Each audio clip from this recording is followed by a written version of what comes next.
From the studios of the Optimism Institute, this is the host of Blue Sky, Bill Burke. This week, in partnership with our friends at the Well Adjusting podcast, we're doing something very different. At Well Adjusting, they invite people on their show who have some sort of struggle in their life that they're trying to address. The host, Robin Hopkins, discusses these issues with them, and then they're joined by an expert guest to help them solve their problem. Well, several weeks ago, yours truly was invited to be their guest expert, and the person with the problem to work on was Robin's wife, Mary. It seems that Mary, and also Robin to a slightly lesser degree, have a problem with negative thinking, bordering on full-blown catastrophizing. And yes, I looked it up, and catastrophizing is an actual word. So I met the team at a studio in Times Square, where the episode was recorded for both sound and video. For the first half hour or so, I sat off camera and listened while Robin, Mary, and the show's producer, Stephanie, shared their thoughts. I was able to take some notes, then drop in with some advice for the final minutes. As you'll hear, the initial conversation goes pretty deep into some scary thoughts about the worst things that could happen. And more than you've heard on Blue Sky, ventures into some specific and pointed opinions on politics. But I decided to drop this episode into our feed as I imagine that each of us might harbor some of our own thoughts of catastrophe and dread, and that the ones detailed by this entertaining trio are probably representative of what many Americans are thinking today. Host Robin Hopkins is a former stand-up comedian and currently a writer, actress, and host on the meditation app Headspace. I was flattered that she asked me to be on her show and had a lot of fun while I was there. I'll be back on soon during a break, but for now, buckle up and prepare for something very different in the Blue Sky feed. This episode of Well Adjusting. Edit audio.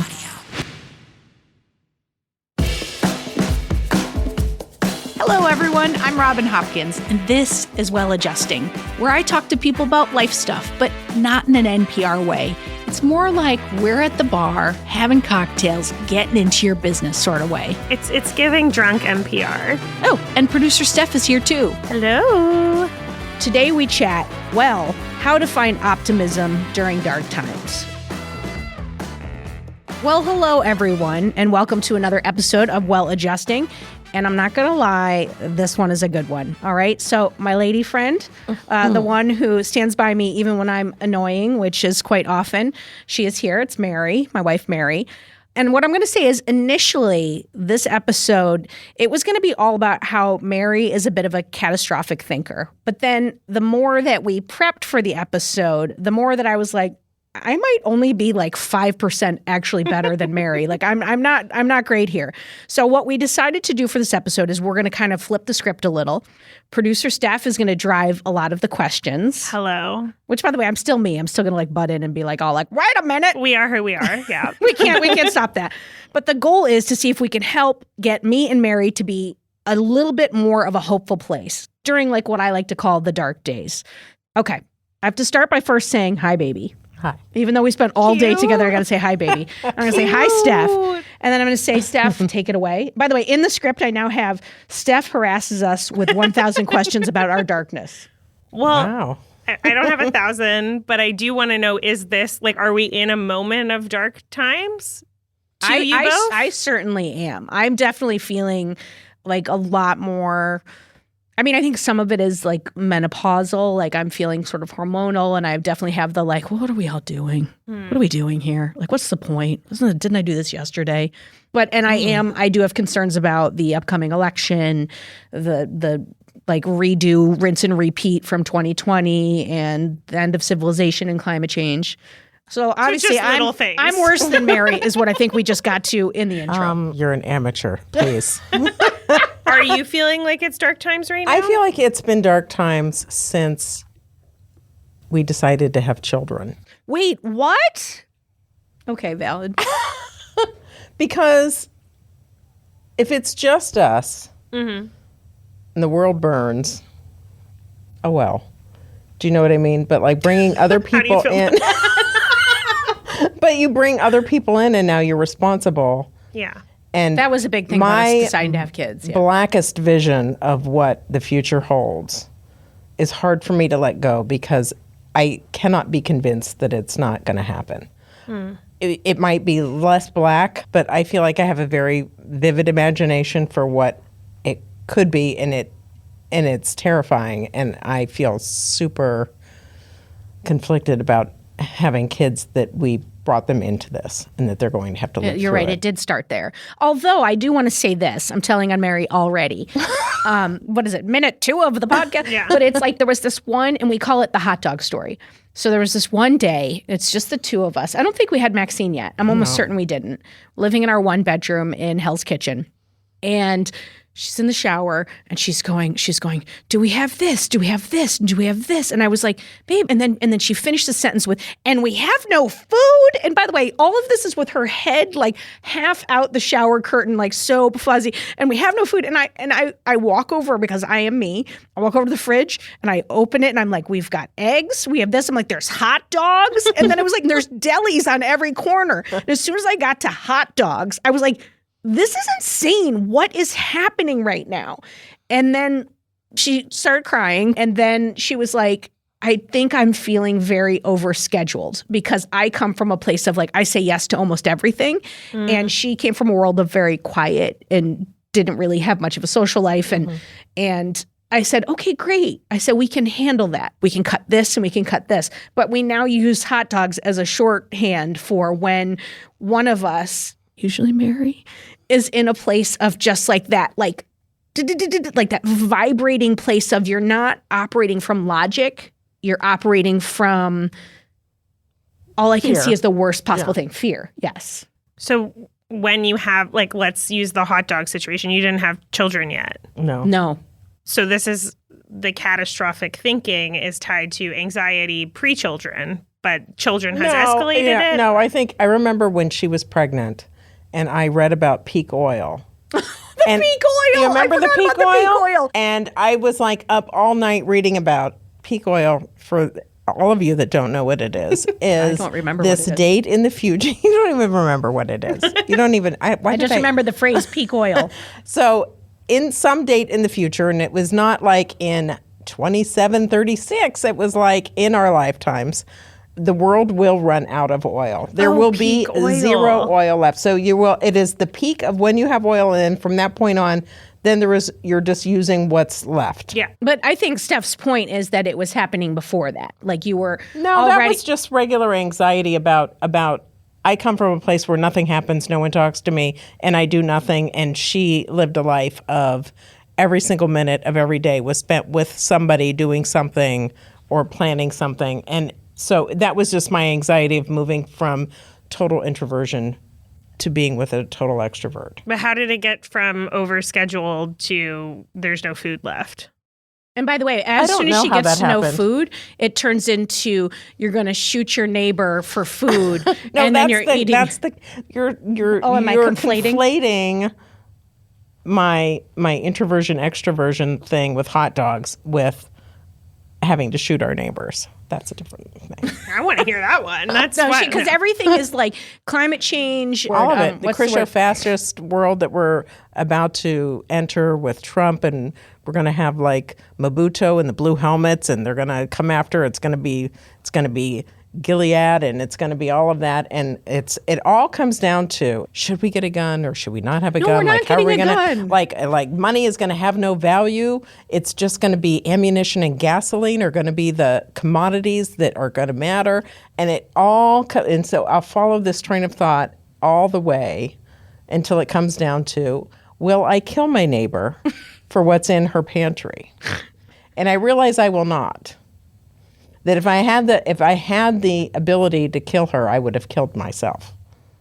Now, I want to say 2 things. So that's the blackest. Because we're still in setup mode, but I want to say 2 things. One is that, and this is part of what I want you to help us pick apart here today, is that when this happens, there's only room for one person to go off the cliff to this level. Okay, I don't even know what the blue helmets mean. I don't even know what any of that means. It's like it's just all phrases. Doing your research. It's just phrase about people dying. So there's no space for everybody to be panicked. So then I go into fixer mode, And I don't think I'm even acknowledging that I'm scared about many of these things either, but I'm just telling her it's not going to happen. But then finally, I think my solution recently was to say to her, listen, here's the thing. Let's say we had a crystal ball and 5 years from now, we are all going to die. Climate change is going to happen, whatever. There's some war breaks out, a bomb drops, we all die. Her blue helmets, I don't even know what that means. We have 5 years to live up until that point. Okay, we can spend those 5 years panicked, in crisis, worried, afraid. And then in that time, we're missing our children. We're missing all the living that could be happening. Or in 5 years, we take the other path where we just pretend it's not happening. And maybe that's the wrong phrase, or we just don't go down that rabbit hole. We live our life. We try to be in the present as much as we can. And then if the bomb drops off, I'm like, well, then I'll just gather some pills and we'll all hold hands. We'll all go together. I'm like, whatever's going to happen, we have to live our lives. But the catch is that in that moment, I'm so busy trying to move her out of her fears and out of her catastrophe thinking that I'm not acknowledging I'm scared too. And if I start crying in this episode, I'm going to be so mad at myself because it's supposed to make Mary cry. I brought the drinks. It's my fault. Well, first, you're like both. I mean, I'm going to be like very sweet and be like, you're both allowed to be scared. It's fucking scary. Like, Yeah. I'm terrified of being like alive and I don't have anyone to be responsible for. Though I will say I'm very good at finding people to be responsible for. You sure are. We've gone over this in many episodes. You are a helper. Yes. But yeah, I think that's like, it's reasonable to be afraid and to feel like responsible for like also having fear for the people that you're supposed to keep alive and healthy and well, which then like a lot of those things are out of your control. So like, how are you all keeping of it is them out of our control, right? to a certain extent. Like I can talk all day long about get involved on the local level, but it's like, I don't know, me getting involved in the local level, like, cause I'll be really mad at her because she'll be like, throw some plastic thing in the trash. And I'll be like, babe, you're so concerned about climate change. She'd be like, this doesn't matter. I think because they made recycling feel like it was an individual responsibility when climate change can be solved only by governments and huge, and it's created this feeling that if you just recycle, it won't happen. And that's what But I don't know that that's true. I see it as that's my part in the solution. There's only so many things I can do. But I'm just saying I do. There's like this. There's like this part of it that bugs me. So I guess that's a good question. Like, how does this show up in your home, in your relationship, and whatever? I try to keep it all inside and not spill out. Oh, so it's that's kind really of like, healthy, really healthy. So it's kind of like having, like, I feel like I'm a jar filled with black ink and it's screwed on tight and I don't ever let it out because I don't want my kids to get scared or for her to have to deal with what it is. I did your like, well, I'll just hold hands and we'll all go together. That made me feel comforted and I was happy for that. Although I started to be like, where are we going to get these pills? She did. She was like, I don't know where you think you're just going to get I know. pills. I was like, do you think that like by that time, like Amazon, you can just like order that and you can just have it and it'll just be here? Because that would make me feel super comforted if that were true. Not hard I feel like couldn't we just drop a book, Yeah. like a bookcase on us all? I'm like, we could back the car into some garage. It's like all going to be.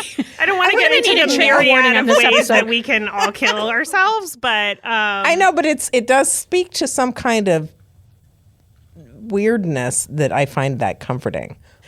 This is my thing. When you think about you're living in Germany and it's 1931, there were things that you could have done. You could have left the country, right? In the beginning, like when you first started talking. You see it coming. You could have left and you didn't because you were just like, it's not going to happen. I mean, yeah, he's doing this, but he's not going to do that. It's not, there was conversations like this. And then all of a sudden you're at a point where now all your options are gone and you have to get on the train. So I'm always thinking it's 1931. There are still options available and we're not taking them. Whether that's prepping, whether that's moving to Canada. Home of me. We're all going to marry Steph. Yeah. We're going to have a polygamous marriage in Or is there Canada. anywhere on the planet we could move to? So is there or what preparation could I be taking to prevent my children from having to sell themselves for a slice of ham? So is your anxiety about Oh my God. is your anxiety about not having prepared enough for the finality of the world, or is your anxiety about the finality of the world? It's the finality of the world, but then the cherry on top is knowing that I saw this coming and I didn't do anything to protect us. And this is showing you're not allowing this to show up in your relationship. This is because probably you're not, more than Robin's heard me say of this in one I place. don't know what world you think that you, A, haven't said this before, and Really? B, I don't know that this The is how ham? you think. All of that? Okay. I've never, the blue helmets is new. Our kids selling themselves for ham, that's new. It's just nuance. But you would sit and watch, God, what was that horrible show about? Walking Dead? Walking Dead. And she was like, it comforts me. And all these that are does is ideas. remind me of my childhood. Like my mom, who was, not well, would watch The Rose. It's Bette Midler, who's a drug addict. She literally has an overdose on stage. And my mom would be like, it comforts me. And I was just like, even at 13, I was like, that's not right. So it's like, there's an echo of me feeling like, I've got to fix this. I've got to, and then I can't explore that.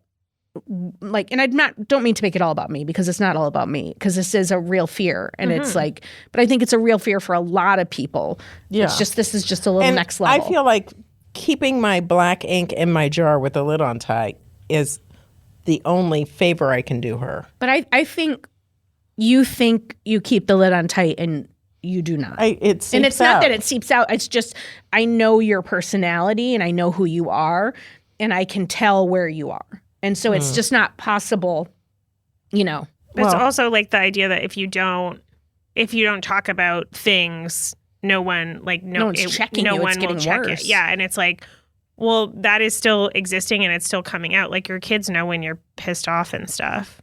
I think it gets worse. Like if you are alone with your feelings and you're just spinning with this, I know that when I go down a hole and I don't talk to somebody about it, I'm worse. I agree, but I feel like talking about it doesn't I think we're going to owe Steph $125 when we're doesn't done. help in a way, because it's like you can't convince me that this future isn't a possibility. You can tell me it's not going to be as bad as I think, or you can tell me it's going to be Waterworld. It's not going to be the Holocaust, or you know what I'm saying. Like you can tell me it'll be a different version of. It's not going to be the blue helmets in Mobutu and Kinshasa in 1962, but it will be something. No, but what I can tell you is I lose you. Yeah. Like you are, when you are in that space and you're concentrating and holding the lid on, you are not present. I agree. And the only way that I have found to not be there is to say, I have to remind myself. It's almost like tapping myself on the shoulder and reminding myself, like, all this time that you've had these concerns, which is now 12 years, 15 years, whatever. Nothing personal. If you look at your own life, what has happened? Nothing. As in nothing the bad has water happened. comes on. Yes. The kids are fine. Nobody has come to take us away because we're lesbians or whatever. Not yet. So I have to remind myself that I'm missing the present because I'm worried about the future.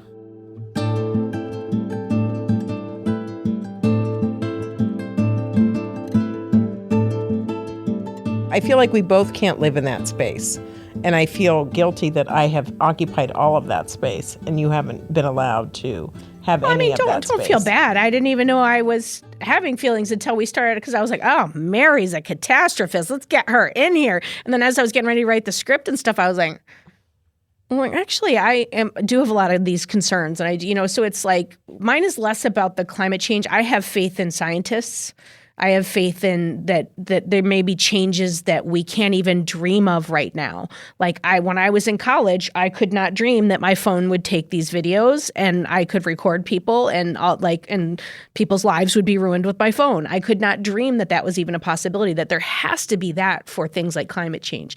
Where it lands for me is about human nature. And I feel like social media has become a cesspool of people's lowest intentions and people's and I have lost faith in humanity in a lot of ways. Like that's more where it lands for me. But both of our problems are parallel paths. Yeah. And they're both fed by social media. They're both fed by the media. Because I believe there's a bigger there's a bigger force that's feeding a lot of this to us, that loves division, that loves, For sure. And so my question to both of you is like, when you have that like circular thought that you're having that's like sticky and you can't get out of it, and you're like, everything's getting suddenly worse, and you're like through a tunnel that at the end is just a black hole. Are you able in that moment to separate, like, is it in your body and you feel it in your body and you're like, this is for sure happening, like, we should gather guns and create a safe house or whatever? Or is it like, this is a possibility? I think it's the second. I think in 2016, it was more like, should we get a gun? Like, should we move? What is going on? Like, I was watching the news 24 hours a day because I was like, surely this is going to be the thing that is going to make that was the hardest. The Republican Party be like, okay, this is a bridge too far. But that never happened. And now it's like, I don't even care. I don't even watch the news because it's like, it's going to happen whether I'm watching or not. And all I can do is my little thing. I can vote and that's it. But, I would love to be able to do more, but then I don't. Something is stopping me from doing whatever that more is. Because you don't believe in it. I don't know what it is. Or if somebody gave me like this perfect thing, like, oh yeah, we're meeting here and it's going to be really helpful. Or is it like, oh, we're going to meet at this place and then a bunch of people are going to talk and then it's going to be like, go hand out flyers in Prospect Park. It's like, is that really going to do anything? But I also think that there's like the other main story is when we were kids and you would like try to decide who got to go first, everybody put their hands in and you would do eeny, meeny, miny, mo. You do all that business. And Mary figured out everybody would yell out first. And so she would yell out second because she knew no one else would yell out second. So she would be guaranteed the second position. Like Mary's smart. It's smart, but it's also like she doesn't hope for things or wish for things because you might not get it. Whereas my answer to your question is like, who the hell knows? Because I just go try to do something. Like it's in there, but it's like, I'm going to just go do a thing. Like, so I'll move into action and not acknowledge the feelings, which neither way is good. That's you. Yeah. Yeah. So I just said that, babe.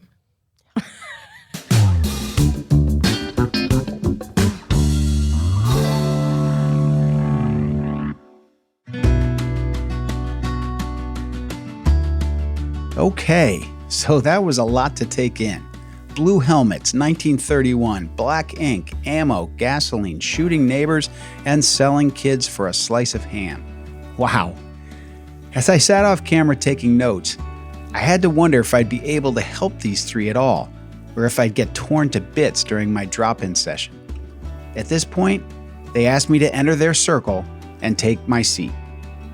So now we'll get back to well adjusting and my first ever gig as a so-called expert on anything. And we'll pick it up again here with Robin Hopkins. And when it's my turn, I'll give you a heads up that in addition to concerns about whether I was up to this challenge, I was coming off a cold, which explains the somewhat froggy voice you're about to hear from me. I think, and Mary, you'll agree with me, I believe, that we're not doing anything about it. We are, to a certain extent, sitting in it. It is our norm. And I think what's really interesting is that today we have a live expert of the day, which is something we've never done. His name is Bill Burke. He's the founder of the Optimism Institute, which just might be, I think, the best business name ever. Well done. Thank you. He's the host of the Blue Sky podcast, which if you haven't listened to, you need to check out immediately. And he is here to give us some advice on optimism. Welcome, Bill. Thank you. It's great to be here. So you've been listening. I have. And I mean, we had some questions, so we're not even going to use them because you took notes. This was not in my business plan when I started the Optimism Institute. So this will be a great challenge. No, it's great to hear you two discuss these issues, and nothing you said is anything I haven't heard before. Well, that makes me feel good. That makes me feel good. I feel better already, babe. Really? The selling the body for ham? The ham and the blue helmets. But selling your daughter for ham. There are nuances. The gist. Yeah. It was all things I've heard before. Okay. So I don't know where to start. I mean, one thing that was thrown out that I cannot help you with is menopause. Yeah. But other than hormone that, replacement therapy is helping me with that a little bit. Yes. Yeah. Well, one thing I found interesting is I can tell that you both have a pretty good grasp on history. And I interviewed a guy named Kevin Kelly, who's written a book called Excellent Advice I Wish I'd Had When I Was Younger. He was the founding editor of Wired magazine, really interesting, deep thinker. And he gave me a line that I've used many times, which I will just run by you, which is, if you only read the news, you'll think things have never been worse. But if you read history, you'll realize things have never been better. Oh. And there were things that you said earlier about, the world's burning or going to burn, or this election is scary. I agree. But life and history are this way. There are always things that we're worried about. And there's something, I interviewed a guy and got to spend some time with a guy named Steven Pinker, who teaches at Harvard, who's written a lot of really interesting books. And I think he coined this phrase, hindsight bias. We all look back and think that the old days were better. Yeah. And even Billy Joel says the good old days weren't always good. And tomorrow's not as bad as it seems. So one of the challenges is, what time would you rather have been alive? What time would you rather been raising a 13-year-old and a 15-year-old? And I would argue, it's not that long ago, 1800, if I have my facts right, 40% of kids didn't live to 4 years old. Okay, 1800 is, a 70, 80-year-old lifespan. That's not that many lifespans ago. Yeah. Okay, and heaven forbid something awful happened to your kid's health. There's a much better chance today that it's going to be cured. I even sometimes talk about the pandemic, as awful as it was. Could you imagine the pandemic in 1975? When 4 channels of TV, no internet. No, we would still not have a vaccine. We wouldn't have gotten Also, the economy would still be in the crapper because nobody would be able to work from home we without wouldn't the have internet. gotten the word out well. It would have taken us longer to figure it out. So everything I'm saying is not to say that we aren't in difficult times. Human beings have always lived in difficult times. And so a lot of it is just, how do we find our place in that? And how do we try to continue to make things better? Because they have gotten better for decade after decade after decade. What this reminds me of is, so everyone knows I host another podcast called Dear Headspace, and I'm sitting with mindfulness teachers, and they're all talking about these lovely ways of reframing and shifting, and we talk about it regularly on this podcast. Yes. When you're in it, what if it's not enough to be able to just say to yourself, if I look at the history, if I look at the thing, how do you... What's that next level thing? Does that? No, I get it. I think some of it is something that I think Mary said earlier about plugging into your kids, plugging into each other. What is the closest to you? So here's another one I'll steal. Stephen Covey, who sold a gazillion books, he has a concept he calls the circle of influence and the circle of concern. Okay, circle of concern is much bigger, right? Because that takes in everything: climate change, the next election, the earthquake in Taiwan. Circle of influence is much smaller. It's your family, it's your kids, it's your coworkers, the circle that you obviously care about within the other circle, but you can actually have an influence over. And to me, I think we tend to catastrophize, if that's a word, about things in our circle of concern. Now, obviously, we can have terrible things happen within our family and our circle of influence, but that's the more time you focus on that, the better off you're going to feel. And Covey posits your circle of influence actually can start to grow, because the more you influence your kids and send them off to school with a more positive mind frame that influences their friends, it all starts to grow and in kind of a small way go viral. So that's a concept that has helped me a lot, because I love that. When all else fails, focus on what's under your roof and what you can do. What's so interesting is when you were talking about this action doesn't matter. What am I going to go hand out flyers in Prospect Park? It's yeah, but what's weird to me is you're gay. Mm-hmm. And so I always look at gay people as these sort of magicians, or anyone that has been marginalized in any way. It's you have a secret superpower that historically people that have been marginalized have banded together and have made real change. Mm-hmm. While everything else was pushing against them. Government, everything, know? And so to me, that is one of the things that I remind myself. I'm I might not be able to change the government. I can't do that alone, but I'm part of this bigger thing that is I am a queer person, I am a woman, I'm whatever these identities that you hold yourself to, and maybe those are you might have a larger circle of influence because of that. And to me, those are the things that make to me there has to be some sort of belief in that, because it has been based on history.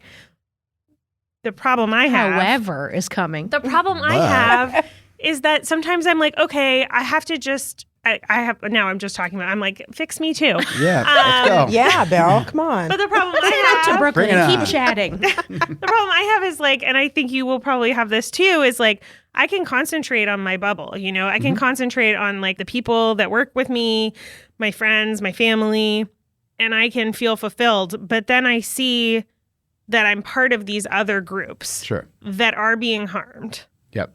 And I can't stop myself from being like, what the am I doing for every other gay person after me to make this place better than it is now? Right. And I think that's kind of similar to like Well, it's you how with you your think kids. about your kids. Yeah. It's like, Yeah. what am I doing? Like To make the world a better place for them, Yeah. that they'll feel safer, that they'll feel, yeah. Yeah. Yeah, no, it's a great question. I think some of that has got to be, you know, do what you can do again, and that is reasonable in your own sort of with your own capabilities, your own resources, whatever. One thing I'd say though too that, you know, we're modeling for our kids always, right? Yeah. So I also interviewed a guy named Charles Kenny who's written a lot of books, and I told him, I said, I'm giving a speech to a bunch of high school kids, and I said, I worry that a lot of them, you know, my kids are in their late 20s and they have friends who don't want to have children because of climate change. Yeah. And he said, it really frustrates me because he said, those teenagers that you're going to talk to are part of the greatest generation in the history of the world. I said, what do you mean? He said, they're the largest in number. They will have the longest lifespans. They're the most tech savvy. They're the most socially tolerant. He listed these things and he said, if we get out of their way and keep them positive and engaged, they will change the world. He said, I have so much Oh confidence my God, that's amazing. in this generation. Oh my God, Mary's getting fixed in real time. I mean, think about it. Think about it. Yeah, no, it's really true. It's true. I mean, in my lifetime, the fact that I'm on a show with two openly gay women who have two children who are, I mean, Yeah, I said this to didn't the high think we'd school be able kids. to be married in our lifetime, like, or Yeah. have kids that it would be so normalized. You're actually mean- on with 3 openly gay people. Yeah. No, and when I gave the speech, I was like, listen, when I was in your chairs getting out of high school, I rattled off all the problems we had then. And I said the idea that we had a person of color in the presidency, now vice president, gay marriage would be the law of the land. I mean, all these things.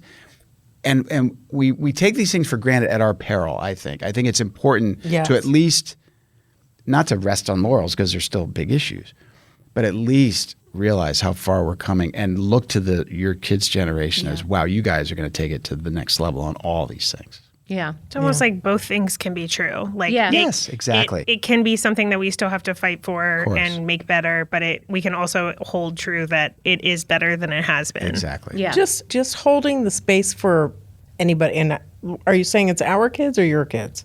I'd say your kids. Yeah. Okay. No, That mine are world 27, is 29. not Let's smush them like together.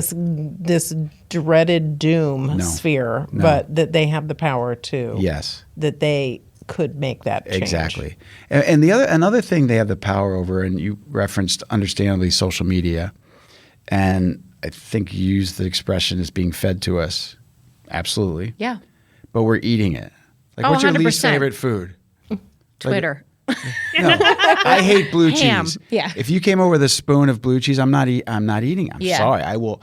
So we are allowing way, in my opinion. Yeah. There's some personal responsibility here. 100%. Who do you follow? Why do you follow them?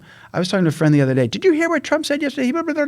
I said, what did he say yesterday going to change how you're going to vote in November? Of course, I have never voted. Right. So why you? So now you're letting him ruin your day. Yeah. He's going to guess what? He's going to say something crazy tomorrow. So I think a lot of this is on us, and these social media platforms are feeding us what we click on, what we like, what we send to other people, and what we continue to follow. And I've experienced this. If you consciously clean up your feed and like things that are, whether it's dogs on skateboards or whatever, Like things or like Bill Burke. uplifting stories. Yeah. Yeah, the Blue Sky podcast, Yeah. for example. Uplifting stories. If we're talking about that. You will be rewarded with more good stuff. Just Yeah. as the algorithms spin you down into doom, they can spin you up into positivity. I've seen it. Yeah. When newspapers started, we used to have very polarized newspapers. We had very, by language, by point of view, by left, right, all that stuff. radio was going to bring everyone together. And the next thing you know, Hitler's using it for propaganda. And, so all these technologies, they start out with all this promise, they swing to bad, and then we come back somewhere in the middle. Yeah. And I think we need to get like there our with social election media. cycles. Yeah, exactly. Exactly. No, we've got a lot we have to get through, but we've gotten through it before. And you think about being anxious about election. How about 1860? We're going to elect What happened in Abraham 1860? 1860. Oh, We right. elect Abraham Lincoln. We start a civil war. When people say this country's never been more divided than today, That's a big. You hear talk that about a my lot. black ink blowing off my head. I'm sorry. We fought a civil war and killed each other by the thousands. 1968, I use that all the time. The Democratic Convention in 1968, there was riots. Bobby Kennedy was shot. Think about it, assassinations, Vietnam. If your kids were 13 and 15 in 1968, Oh my God, we'd You'd be be worried afraid about Henry was Vietnam. going to Well, war. we would be yeah. moving to You think- Canada. Yeah. okay? Yeah. No, but think about that. No, But I it is I amazing understand. how easy it is to forget or Yeah. to just be like, yeah, but no. Yeah. And I think that brings up something that this is all informed by our amount of trauma that we've experienced and Absolutely. then also the amount of privilege that we hold in the current day. And Exactly. both Yes. of those things are also feeding into it. Totally. We are only allowed to turn off the news by how much privilege we have. And Yeah. Right. valid. we experience things differently based on the trauma that we have. I actually have a question that was never answered. Do you actually, because you said you're sitting in it right now, and both of you are not in this place of action. Is this something that you want to move to a place of action where you want to get better at sharing and catastrophizing less? Or is it something that you're I just need to accept that this is what it is right now? I want it to get better. I know the harm it does to me personally, but it's a both of us thing, which I think that's a pressure. Maybe that's unfair, but I would like us to work on this, this is a couples thing that we work on to move toward trying to find more optimism. It's like a support thing, though. Yes. It's like you supporting me supporting you, and doing this for our kids. Like what you said about the I've never kids. seen you her listening to you. If we could just get your cell phone number. I haven't seen her this optimistic. Next time I start charging by the hour, we could. Is this time good for you Fill next my week? insurance. Exactly. But it's I haven't seen you be that hopeful. Just because I know your face. Well, in just ages. generationally, what he was talking about, that gave me. I used to, when I would see pregnant people, I'd be like, "What the hell are you thinking? Are you insane?" Right. And then recently, I noticed that when I would see pregnant people, it would make me secretly happy because I was like, "They must know something that I don't like know. that. They have some kind of hope that I don't have." And it made me. And so I feel like I've gotten a little bit lighter. I'm not quite at ham and blue helmets right now. So I've gotten a little lighter. Well, I think we can continue to on your website. Yes. You promote a bunch of books that would Yeah. be Yeah. and one of them is 10% happier. So Yeah. if we could be 10% happier and we could focus on our inner circle, that would be a really Yes, wonderful the inner win circle for was us. another thing that was awesome. a takeaway that's very helpful. And I also think that the volunteering thing is something that Yeah. we've talked about before for other and things. Steph is willing to bring you. Something that I tell myself always is if I am not doing this, if I do not believe that my actions make a difference in some way, it doesn't have to be changing the world, but if I do not believe that me waking up every morning and going to volunteer at the abortion clinic on the weekend or composting or whatever, if I don't believe in that, what's the point of me being here? And so to me, that's my North Star that I'm I need to motivate myself to do it. And even if I'm not changing the world, I've convinced multiple people to compost because I compost and they see how easy it is. And there are little grassroots inner circle things that happen.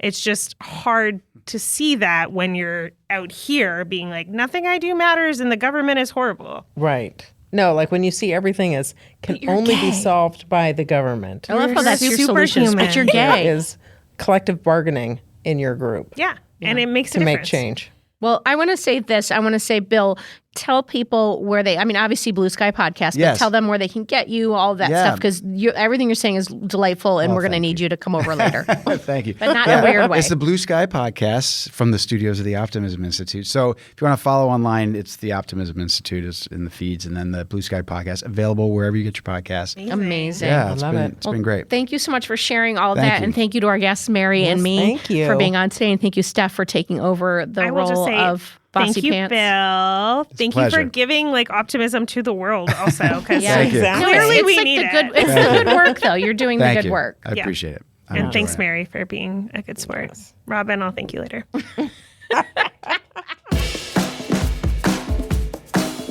For more Robin, and you may need that, you probably don't need it, but like if you do, you can follow me at Real Rob Hops on all the platforms, all the socials, as the kids today say. Well Adjusting is an Edit Audio original series. It's exec produced by Steph Colburn and Robin Hopkins. Our producer and editor is Maria Passingham, and our production manager is Kathleen Speckert. Thank you to the entire Edit Audio team and to you for listening.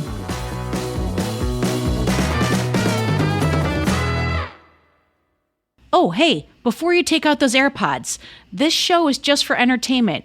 If you are in need of help, please, please, please reach out to a professional. Go ahead and get that help. You deserve it.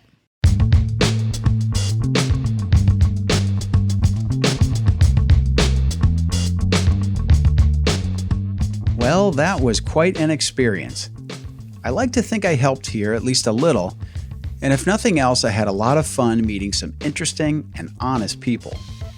Listening back to all of this, and considering what Mary described as her tendency to imagine some of the absolute worst-case future scenarios, I'm reminded of Mark Twain's writing, "I've had many worries in my life, most of which haven't happened." And I liked what Robin said about believing in human potential and our ability to solve hard problems.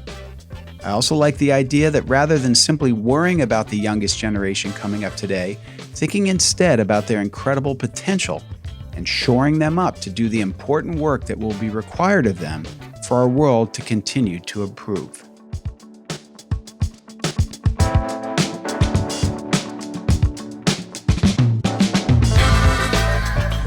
I hope you enjoyed the change of pace and this episode of Well Adjusting. If you'd like to hear more from the Optimism Institute, follow us on social media, subscribe to our podcast, Blue Sky, and go to our website to sign up for the Blue Sky Weekend monthly newsletter. Until next time, when we're back to our regular programming, I'm the founder of the Optimism Institute, host of Blue Sky, and very occasional guest expert, Bill Burke, and I thank you for listening.